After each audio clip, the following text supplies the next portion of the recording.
BAVA KAMMA Daf Beis Amud Aleph, Ethics and Faith, an introduction to Nizikין, to damages, p'ticha lenzikין. We're transitioning from Seder Noshim to Seder Nizikін. As you know, there are 6 Sedarim. The Shas, the entirety of Torah Sheba'al Peh, the whole oral law, was captured by Rabbi Yehuda HaNossi in a massive set of case law. That's the way he did it. The Mishnayos are all case laws, or case studies, that through the case studies we learn all of Torah Sheba'al Peh, all of the oral law. And these case studies are divided into 6 major categories, which is why it's called Shas, Shisha Sedarim, the 6 orders of the Shas. And it might be helpful for you to think of them in the following way. Seder Zraim, which deals with agriculture and seeds and planting, is the genesis of life. Seder Moed, which deals with the calendar and seasons, is the cycles of life. Seder Noshim, the section that deals with relationships and marriage that we've just finished, deals with the rebirth of life. Seder Nizikін, which we're starting to, the laws of damages, deals with the disruptions of life. Seder Kodshim, then we come afterwards to Kodshim, which deals with the repairing of the disruptions, how you repair the disruption. And Seder Tarut deals with death, which creates the opportunity for a new genesis, and so the cycle goes. Those are the 6 Sedarim. So we're moving from the feminine Seder called Nashim, it has a feminine dimension to it, and that's the Seder of rebirth, into the masculine Seder, which is disruptor. The nurturers and the rebirthers, the creators of life, are the women. That's Seder Nashim. The disruptors of life are the men. Men are better at disruption in a positive and a negative way. We disrupt, we create, we go to war and battle, we battle ideas, and as we see at the moment, we battle people where it's necessary to do so. That's the nature of men, and that's Nizikін. And it's interesting that how does the Seder start? This is the first words of this new Seder, this new world of Nizikін. Arba, what's the next word? Avot. It's fathers. We finished with the Noshim. Now we start with the men. This is about the way men disrupt the world and what that does and how that works. And that's what Nizikін is. Nizikін is damages. We damage each other, we damage the world, we damage ourselves. That's what Seder Nizikін is. Now, of course, Avot doesn't mean that in the literal sense here, but it's interesting that it is the introductory word. Avot here means a primary category of Nizikін. And we'll discuss that in a moment. What's important to know by way of introduction to the area of Nizikін is there are ethical people in the world who are atheists. There's no question about it. There are lots of very fine people who are atheists. And there are lots of people of faith who are unethical. There are religions in the world that focus on faith but not on ethics. There are religions in the world that focus on ethics, but there's no Ben Adam L'Mokum, there's no Orach Chaim and Yoredeya and Even HaEzer and Choshen Mishpat, there's no Shulchan Aruch. They're ethics, but there are no laws that govern the relationship between man and God. Judaism, Torah, is the synthesis of ethics and faith. It's the synthesis of Ben Adam L'Chaver and Ben Adam L'Mokum. And Nizikін is the point where ethics and faith converge. That's why Nizikін is so important. So important it is that there are 3 educational approaches we'll have further on Daf Lamed. Omar Rav Yehuda, Hai man de boy lemevi chasida. If you want to be a chosid, what should you learn? What do you learn if you want to be a chosid? Rabbi, you would think it would say Tanya. You should learn the Tanya. It doesn't say that. Rav Yehuda says, L'kayim milid Nizikін. Learn and fulfill Nizikін, BAVA KAMMA, that we're about to learn, if you want to be a chosid. Tanya is a wonderful sefer to learn. It's a wonderful limud. There's no question about it. It's incredible. But that's not how you become a chosid. When you're a chosid, you can learn Tanya. But you won't become a chosid by learning Tanya. You'll become a chosid by learning Nizikін. Rava Amar Mili de Ovis. Rava says, learn Pirkei Ovis. V'amri la Mili de Brochos. And some say, it says you should learn Masechta Brochos about Tefillah and about Brachot. That's what you should learn if you want to be a chosid. Their argument is not what to learn if you want to be a chosid. Their argument is, what does the word chosid mean? To Rava, it means being ethical. So learn Pirkei Avos, learn Musar. To the second understanding of Rava, it means be frum, be observant, be religious, learn brachas. When I started off teaching Gemara in Johannesburg to people who were not, David, you were there in those very early days, people who had no background in anything, and I discussed with Rabbi Soloveitchik what we should learn. I said, maybe brachas would be the easiest thing to learn with them. He said, no, he says, brachas will make them frum. No, you don't want to do that. You want to make them chasidim. Chasidim are complete people, whole people. And for that you learn nizikין. That's what you need to learn, because that's what Rav Yehuda means by being a chassid. And we'll see that's because we're learning the synthesis of ethics and faith. That's what Seder Nizikין is. It is the synthesis of ethics and faith. How do we see that in the opening? It doesn't say this anywhere in the Gemara. Where do we get this out from? From the Gemara, that's what it's all about. So look at the Mishnah. Arba avot nizikין. There are 4 primary categories of damages, and then lots of subcategories, which we will deal with. The 4 primary categories are Arba avos nizikין, hashor, v'habor, v'hamave, v'hahever. Shor is the ox, and bor is the pit. We don't talk in conceptual academic things. We give it physical names that you can imagine. You can picture the ox. You've got an icon. The ox is an icon, so we're going to talk about the shor, and the bor is a pit, and mave is a human being who causes damage, and hever is fire, to cause with fire. And we're going to go into all of these in a lot of detail. And then the Mishnah goes on to say, Hatzad HaShoveh shebohen, what is common among all these 4 different categories is shedarkan lahazik ushmiratan alecha ucheshizik havamazik leshalem tashlumei nezek. They all have a tendency to naturally, their default is to cause damage. A pit in the Rishus Harabim in a public area is going to cause damage. An ox walking around the street is going to cause damage, and so on. And you're supposed to guard them. And when you don't guard them and they damage, you have to pay. There's got to be tashlumim. Payment comes from the word leshalem. Shalem is from shalem, which means to make somebody whole. You've damaged somebody, you've got to make them whole again. And that's what Seder Nizikін will talk about. How do you make somebody whole after you've damaged them? But what's interesting, just let's look at the words here. Shedarkan lahazik ushmiratan alecha. These things, the ox, fire, they naturally cause damage. Ushmiratan alecha, and you have to look after them. Why do you have to look after them? Why doesn't the fire department look after the fire? Why doesn't the Department of Nature look after the oxen? Why do you have to look after them? What's the reason? Why do you think you have to look after them? You own it. Because you own it. So why doesn't it say that? Why doesn't it say, Shema Moincha, this is yours? That's the most important part. You own it, it's yours. Take care of it. The Mishnah doesn't say that. The Mishnah says, Shedarkan lazik, they tend to cause damage, ushmiratan alecha, and you have to take care of it. And when they cause damage, it's your responsibility. Why? It should be because you own it. And the Gemara says, in fact, on Daf Gimel, Sheken tchilat asiyato lenezek umamoncha ushmirato alecha, talking about bor, about a pit, even in Reshut HaRabim, it's created for nezek, for damage, and it's yours, umamoncha, says Tosfos on Daf Gimel. It doesn't mean literally, of course, a bor isn't your money. You dig a pit in the Reshut HaRabim, it doesn't belong to you.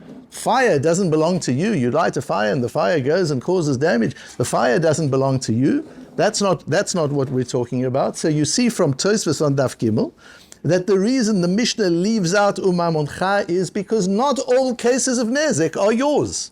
There are times when the Torah obligates you to take care of something even though it doesn't belong to you, because it's in your control. If something is in your control, you're responsible for it. Not only if you own it. If it's within your control, then you're responsible. But it's not about ownership, says Tosfos on Daf Gimel. But there is a different version of the Mishnah that we have. We've got the Mishnah as we've got it, and there's a Mishnah, another version of the Mishnah with a very slight difference. And that's the version that the Rif has and the Rosh has. The Rif says, Hatzad HaShaveh shebahen shedarkan lahazik, look what the Rif adds, umamoncha ushmiratan alecha. So what's the order of these? These are things which naturally cause damage, and they belong to you, and therefore you have to look after them. That's what the Rif says. It is about ownership. You own these things, and therefore the source of the chiyuv of nizikין is ownership. It's the combination of ownership and potential for damage. If you own something that is potentially damaging, you are obligated to protect people from that damage which you own. That's your responsibility. What do we do with Tosfos' question? a bor, an eish, that's not yours, it doesn't belong to you. Says the Nemuki Yosef, we are going to be privileged to have the Nemuki Yosef accompany us through BAVA KAMMA. Nemuki Yosef is on the Rif. On many Masechtas we have the Ran on the Rif, and here we have the Nemuki Yosef on the Rif. We only have the Nemuki Yosef on 7 Masechtas. The beauty of the Nemuki Yosef is he's a late medieval, a late Rishon. He goes right into the 15th century. So he's in Spain, he lives in Barcelona at first. He learns in Barcelona from the Ran and from Rabbi Chasidoi Kreska, who was a talmid of the Ran. And the Ran comes from the school of the Rashba and the Ramban. So he's got that whole school, which brings in the school of Tosfos into Spain. And we've got in Spain, we've also got the Rif and his school of thought. So the Nemuki Yosef studies the Rif and writes on the Rif. And he knows the Rambam. So he knows all of medieval literature. He knows all of the Rishonim. And he writes in a more modern style because he's already 15th century. So the Nemuki Yosef is a gem. And we're very fortunate to have the Nemuki Yosef with us on the Beis Medrash, and we'll be using him a lot. Hopefully he will teach us a lot of things. And he explains the Rif to us. And he says, Shinitchayavta b'shmirato machmat shehem mamoncha, or shinim sarot lecha l'shomram, or you've been given the responsibility to take care of it. You're only obligated to compensate for damage when you were supposed to take care of it. And you were careless in the shmira. That creates the obligation. You were careless in something you were obligated to do, but it starts with the obligation of shmirah. And what is that? What creates that obligation of shmirah? That's ownership. And shor, he says at the end, is also mamono. Shor is yours. It belongs to you. Uvor nami va'afilu hifkiru shuto bal abor karya rachmana. The Torah calls the digger of a pit in a dangerous place as the bal abor. You own the bor. Ve'esh nami mamoinohu, and Eish is also, fire is also called yours. Why? Because ownership is not only what you've tangibly acquired, ownership is also what you create. So if you've created the bar is yours. You don't have physical ownership. You can't sell it. You can't invest in it. It's a bar. It's a pit in the Rishus Harabim. In Achuzah Street, you dig a pit.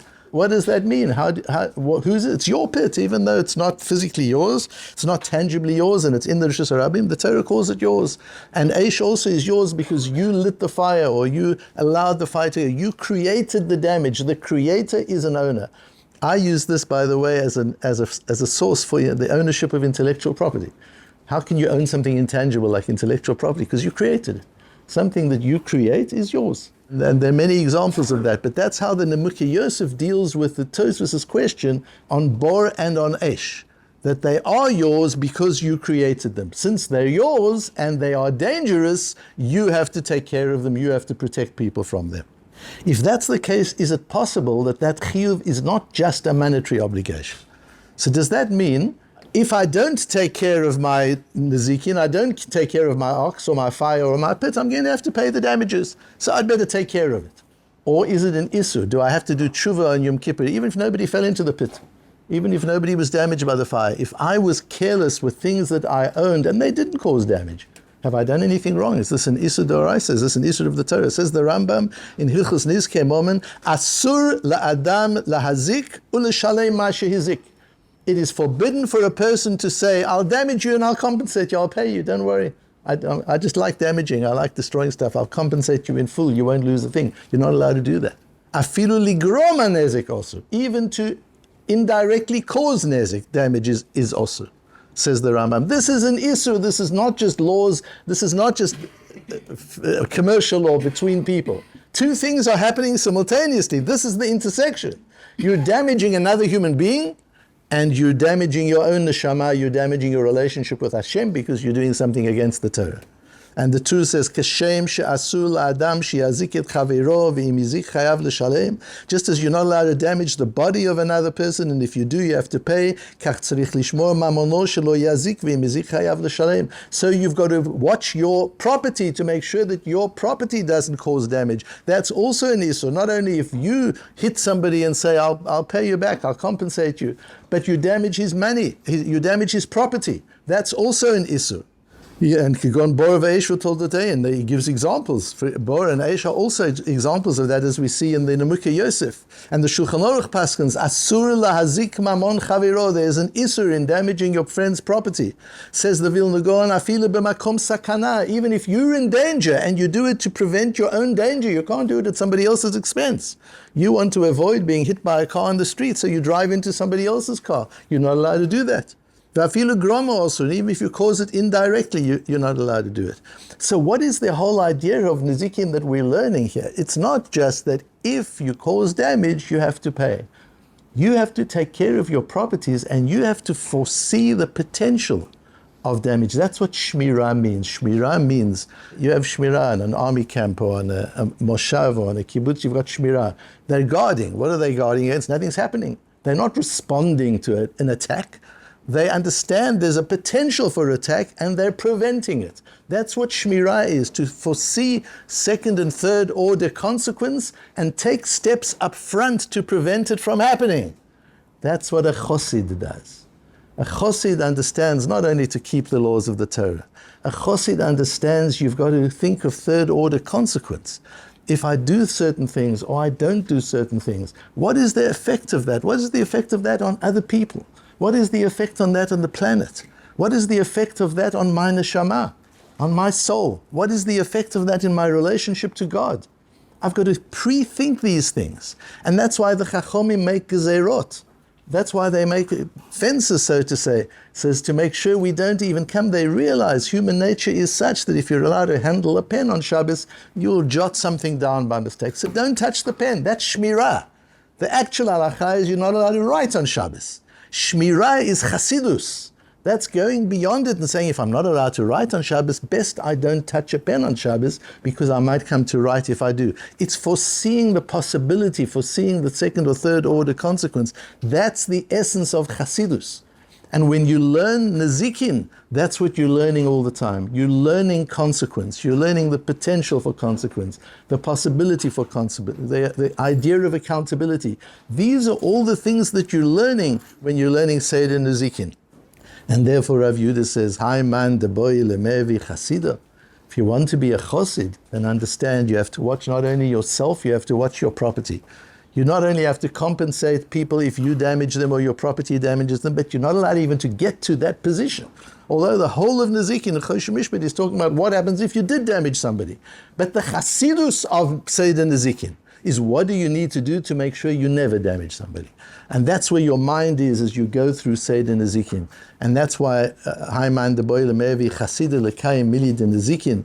And that's why Seder Nezikin is the point of interface between faith and ethics.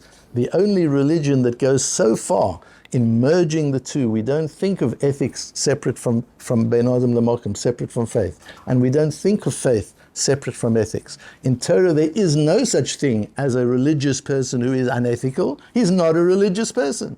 There's no such thing as an ethical person who's not religious. He's not ethical in terms of Torah definitions. In terms of Torah definitions, ethics, morality, and religiousness and faith go hand in hand, and they serve Hashem together.